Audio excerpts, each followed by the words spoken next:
விஜய் எடுக்கும் முக்கிய முடிவு. முன்பே தெரிந்து பின்வாங்கிய டிடிவி ஓபிஎஸ். தாவேகாவிற்கு எண்டு கார்டு. தமிழக வெற்றிக் கழகம் சார்பாக விஜய் முக்கிய முடிவு ஒன்றை எடுக்கப் போவதாகவும், அந்த முடிவு தெரிந்தே டிடிவி தினகரன், ஓபிஎஸ் பின்வாங்கியதாகவும் கூறப்படுகிறது. பாஜக, அதிமுகவின் என்டிஏ கூட்டணியில் இன்று அமமுக இணைந்தது. இந்த கூட்டத்திற்கு பிறகு செய்தியாளர்களை சந்தித்த டிடிவி தினகரன், அதிமுக, பாஜக கூட்டணியில் இணைவதாக அறிவித்தார். கூட்டணியை அறிவித்த கையோடு அவர் பியூஷ் கோயலையும் நேரில் சந்தித்தார். தமிழ்நாடு சட்டசபை தேர்தலுக்கு சில மாதங்கள் மட்டுமே இருக்கும் நிலையில் கூட்டணியை இறுதி செய்யும் முயற்சிகள் தீவிரமாக நடந்து வருகிறது. ஆளும் திமுகவுக்கு எதிராக மிகவும் வலிமையான ஒரு கூட்டணியை உருவாக்க பாஜக, அதிமுக முயன்று வருகிறது.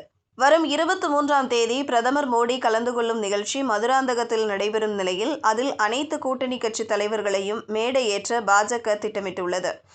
அதற்குள் அதிமுகவுடன் தொகுதி பங்கீட்டை இறுதி செய்யவும், இதர கட்சிகளுடன் கூட்டணியை உறுதி செய்யவும் பாஜக திட்டமிட்டு வருகிறது. இன்னொரு பக்கம் பன்னீர்செல்வமும் என்டிஏ கூட்டணிக்கு வர வாய்ப்புள்ளதாக கூறப்படுகிறது. ஏற்கனவே அதிமுக முன்னாள் அமைச்சரான ஓபிஎஸ் அணியைச் சேர்ந்த வைத்தியலிங்கம் இன்று திமுகவில் இணைந்துள்ளார். எம்எல்ஏ பதவியை இன்று ராஜினாமா செய்த வைத்தியலிங்கம் தனது மகன் பிரபுவுடன் அண்ணா அறிவாலயம் வந்தார். திமுக தலைவர் ஸ்டாலின் முன்னிலையில் திமுகவில் தன்னை இணைத்துக் கொண்டுள்ளார் வைத்தியலிங்கம். மேலும் முன்னாள் அமைச்சர் வெல்லமண்டி நடராஜன், முன்னாள் எம்எல்ஏ குன்னம் ராமச்சந்திரன் ஆகிய இருவரும் இன்று சென்னையில் திமுக தலைவரும் முதல்வருமான மு.க. ஸ்டாலினை சந்தித்து தங்களது ஆதரவாளர்களுடன் திமுகவில் இணைய உள்ளனர். இதனால் வேறு வழியின்றி பன்னீர்செல்வம் திமுகவிற்கு அல்லது பாஜக கூட்டணிக்கு செல்வார் என்கிறார்கள். டிடிவி பன்னீர்செல்வம் இன்று இரண்டு தரப்புமே விஜயின் முடிவு ஒன்று தெரிந்தே இந்த முடிவை எடுத்ததாக கூறப்படுகிறது. சிபிஐ வழக்கு, ஜனநாயகன் படம் என்று விஜய் தொடர்ந்து பிரச்சனைகளில் சிக்கி தவித்து வருகிறார். இதனால் வேறு வழியின்றி விஜய் அரசியலில் இருந்தே விலகலாம் அல்லது தாவேகா போட்டியிடலாம், நாம் போட்டியிட வேண்டாம் என்ற திட்டத்தில் இருப்பதாக கூறப்படுகிறது. இதற்கான முடிவை அவர் எடுத்து விட்டாராம். தமிழ்நாட்டில் சட்டசபை தேர்தல் நெருங்க விஜயின் அரசியல் நடவடிக்கைகள் குறைய தொடங்கியுள்ளன. கடந்த ஒரு மாதத்திற்கு முன் ஈரோடு கூட்டத்திற்கு விஜய் வந்து சென்றார். அதன்பின் கட்சி சார்பாக கிறிஸ்துமஸ் நிகழ்வில் கலந்து கொண்டார். இதையடுத்து கடந்த ஒரு மாதங்களாக அவர் அரசியல் நிகழ்வுகள் எதிலும் கலந்து கொள்ளாமல் ஒதுங்கிவிட்டார். ஜனநாயகன் ஆடியோ லான்ச்சில் கலந்து கொண்டாலும் அது அரசியல் நிகழ்வு கிடையாது. அரசியல் ரீதியாக விஜய் கிட்டத்தட்ட முடங்கியே விட்டார். கிட்டத்தட்ட கடந்த 4 வாரங்களாக தாவேகா கட்சி அமைதியாக இருக்கிறது.